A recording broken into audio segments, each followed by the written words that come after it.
Buongiorno everyone, sorry about that, there's a couple of years waiting already, so thanks for staying tuned. We've had a bit of a nightmare there really, everyone has. Sarah, as you might have seen if you were watching the previous preview there, who were meant to be going live. We went live and we couldn't hear Sarah, no idea why, because we were talking 10 seconds before that and we could hear her. Keg's still working, having a stressful day, busy.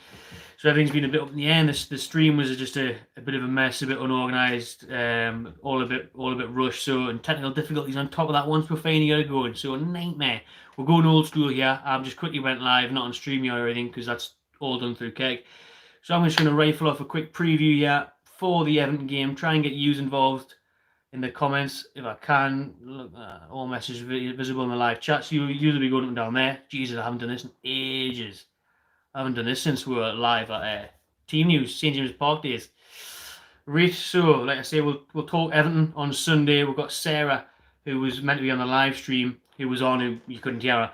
She's going to send us over a separate video, going old school before Zoom and StreamYard were invented, and getting her thoughts. So that'll be a separate video. Got another video coming for you where it's just Sarah telling me what we can expect from Everton, what she thinks of Newcastle so far, all that sort of thing. Right, let's get into it then. Are you there? Who's there? Get involved. My messages. Right, I think that works. No idea. I haven't done this in ages. So, Everton on Sunday, 2 o'clock in Newcastle. Welcome the table toppers. Top of the table, Everton to tune. And back down to reality though, weren't they, on the weekend previous, just being beaten off Southampton 2-0. Lucas Dean was sent off there. It's got turned down from a 3-game ban to a 1-game ban. So that's a big bonus for Newcastle. I'm glad he's still missing that game because obviously one of their best players, influential in assists, bombing down that left-hand side, dangerous from free kicks, set pieces, everything. He's a top-class fullback. Is Lucas Dean, one of the best in Europe, especially at the minute. So he's a worry. Glad he's out. Richarlison is meant to be out as well. He's still injured apparently. Sarah, I'm sure, will fill us more in on Everton, but James Rodriguez has apparently twisted his testicle as well. So he's been having a good time out there. No lockdown for James Rodriguez, by the looks of it, yeah. Been enjoying himself out in nights out in Liverpool.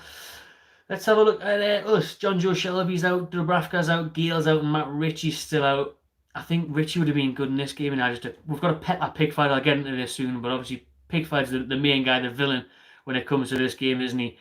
I think it's going to really, really go against us fans not being there because we always get in a draw in Pickford's head. We always wind him up. He's single-handedly cost Everton the game the last 3-4 times we've played them. Remember at St James's? Check out the vlog on the old channel. They were 2-0 up and it just completely got in his head, didn't it? Away from home, you know, at Goodison we've got in his head. He's just so, I mean, he's normally erratic and a bit mental anyways, isn't he? Let's hope we just wipe out fucking Callum Wilson, otherwise we're knackered. Or St. Maximin. But, karate kick. But for him, he's just a proper loose cannon. And us fans, you can tell he's just like a Mackham on the pitch, isn't he? He's like he's in the stand. He thinks he's in the away end when really, mate, you're meant to be England's number one. You're Everton's number one. And you're acting like a lunatic in goal. But it's benefited us massively. And we've got to his head big time. He's cost them the game. So I'm gutted that there's no fans there to wind him up, get on his back, put him under pressure. Because I think that really, really helps us massively. I think we need Andy Carroll, Paul Dummett, all the local lads just to be there, having his life, taking the piss clean out of him. We need Wilson from corners, Lascelles, whispering these guys, dinosaur noises, just welcome to Jurassic Park and all that. You know, just try and put him off, because we'll put him off, we're getting his head. The game's ours. But if we don't, Everton obviously got the better players, massively got the better manager. So it's going to be a really tough game. Everton, like I say, until Southampton last weekend, Roth were flying high. They're still flying high, they're still top of the table. But they were looking really, really good. They obviously nicked the draw against Liverpool in the Merseyside derby. They've been brilliant up until then. You know, play some really good attacking football. James Rodriguez, I think Allen as well. He's a brilliant signing from Napoli in the summer. Doucouré from Watford.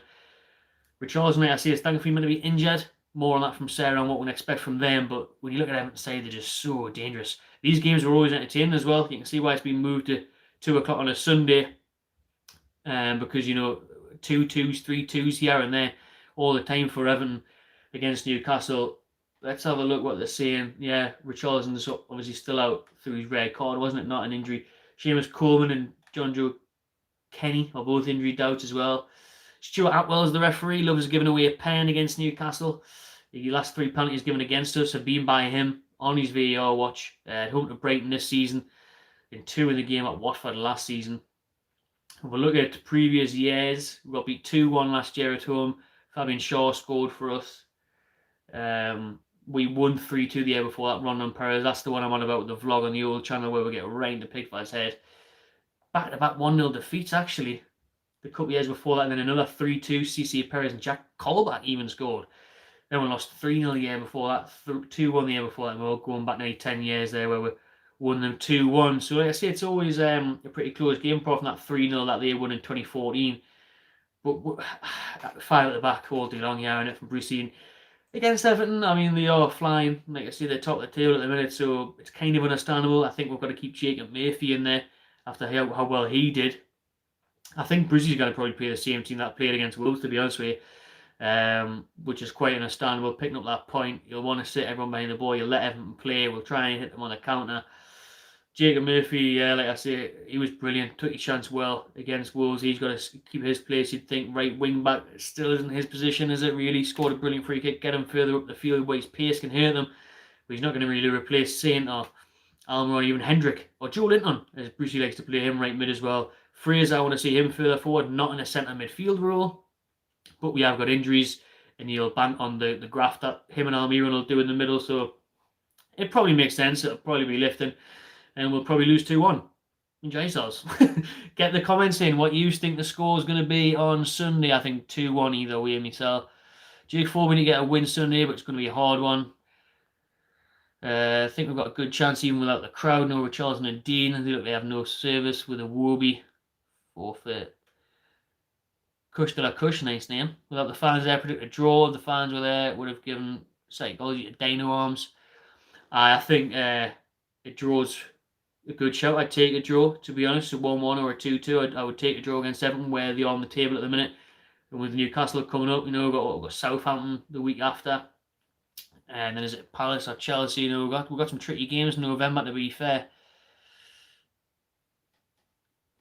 3-0 Newcastle. So that'll do for a quick preview. My thoughts, I think I may not necessarily say 2-1, but realistically, I think we'll make it beat, to be honest.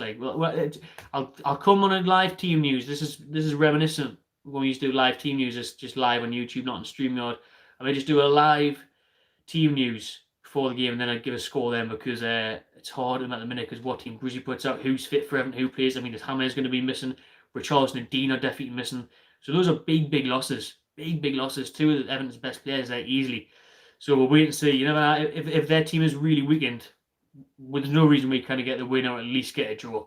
To be fair, I don't really want to see we're getting beat with those players I've just mentioned missing, because they are Everton's best players now. Richarlison, all the only ones left is Calvert-Lewin, really, innit? And like I say, a solid midfield, to be fair, of Alan and Doucouré. But if Rodriguez and Richarlison are out, that's massive. Dean's already out.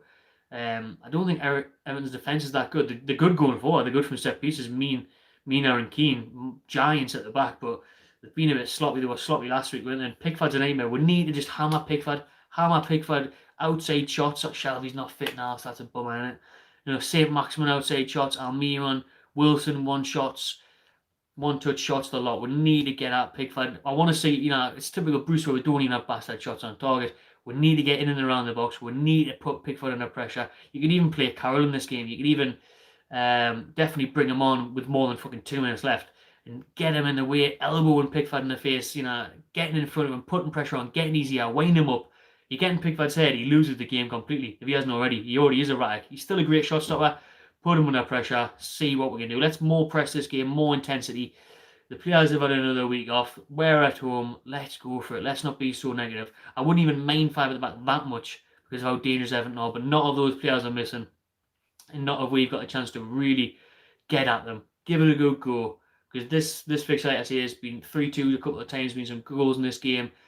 Let's give it a go, see where we can get. Like I say, I think maybe a 2-1 either way. Cheers for watching, everyone. Any more comments at the end? Taylor Bell, 2-1. Yeah, I'll take that.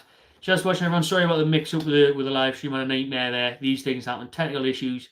Greg's still at work. Sarah is thankfully going to send over another preview herself. So that'll be a separate video coming in a away fan, Everton fan perspective. The bird is blue and what we can expect from the Toffees. How she thinks the Magpies is getting on and what's her score prediction for the weekend's game. Get in your comments what team you'd like to see play, what the score's going to be. Subscribe to the Mike White Channel TV, smash the like button, and enjoy yourselves.